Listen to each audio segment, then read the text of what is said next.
Hey guys, Brooksy Tech here, and today I am doing a video on an IPS display I just got in for my Gameboy Advance SP. So this is a 001. I've had this for a while. It already is reshelled, but over 3 months ago I purchased this kit and was planning on doing a video, but with everything going on, it took its sweet time getting here. But I bought this from Aliexpress, so it came all the way from China, but it did finally show up.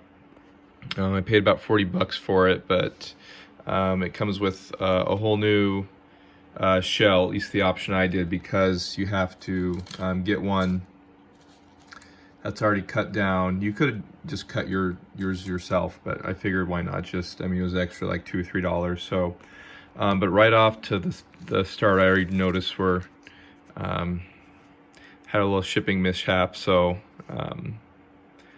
not too happy about that, but it's not the end of the world because this shell should be pretty similar, if not the exact same one that they sent me, so I'll just reuse this bottom.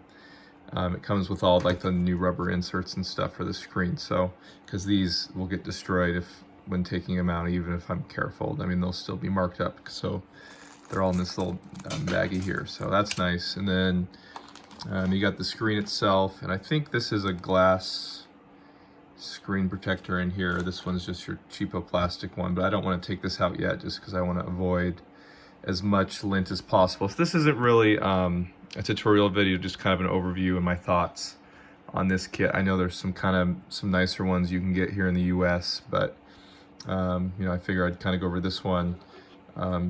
As you can see, that 001 is pretty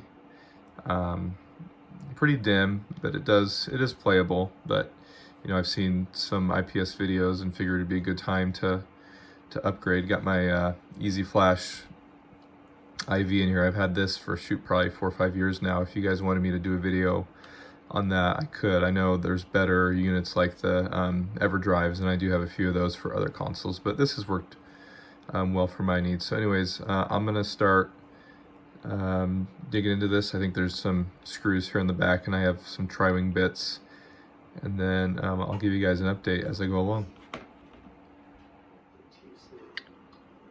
Just a quick update before I start digging in too far. It looks like the screen actually is fused to the cover, so that's nice. That'll make things a little easier. And then it looks like the ribbon cable kind of pops into this little connector here. So and then I should be able to just disassemble and just take the back off and then swap this in. And then there is, I think, one little wire I'm guessing you have to solder if you want to have like multiple levels of brightness, so I'll look into doing that as well, which I do have a soldering iron, so that should be a pretty simple thing to do. Alright, so taking the back shell off is pretty easy. You have 6 tri-wing screws, so 1, 2, 3, 4 in each corner there, and then you have one here when you take the battery cover off and the battery out, and then there's one down here. So got those out, and then this should just pull right off, and then I'm gonna just save this and not mess with the shoulder buttons because the one they sent me is broken. And then we'll go ahead and dig a little deeper. There was the power button right here that I already took out, and then the volume buttons as well. Yeah, but let's keep going. Getting the main board off isn't too hard either. You just got 3 Phillips screws right here. And then don't just pull it off. You got to be careful because there's actually the screen ribbon cable is connected to this connector right here. And then if you as you flip it over, if you kind of just pull this little brown tab on each side, it'll loosen it up, and then you can kind of just slide it out. And so let's just set this aside and keep working. And to get the screen hinge cover for the connector off isn't too hard. There's just a little Phillips head screw right here. Okay, and then so once you take that screw off on the back side, this little piece comes off, and then I removed the little rubber covers with some tweezers.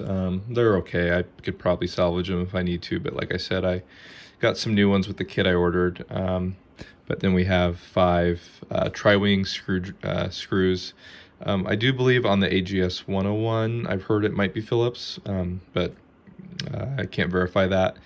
But anyways, just go ahead and take these out, and then we should be almost done disassembling. And once all the screws are out, the screen kind of just literally falls out. You do want to be careful taking the screen out, but the lens, this just pulls off. And I'll save this, and this screen's still good. So I'll save it, or maybe see if anybody on eBay or my buddy collects a lot of consoles. I'll see if he needs any screens. But yeah, so then the screen itself should just pull out, and this lens is pretty good shape, so I'm not gonna redo that. But then if you were to replace the entire shell, then you have to pop these hinges out. I'm not going to, because it's just a pain in the butt. But it's not too hard. And then this is the one that I had, and I can't use it. I need the one that's trimmed, so I'm just going to go ahead and use that one. Okay, so I popped the new screen in, just got it sitting here. I think the back will kind of line it up. And then you have this, the connector, and if you kind of fold this over, it'll snap into place. So just, you know, be careful. And then I'll probably stick a piece of tape or something so this doesn't move too much.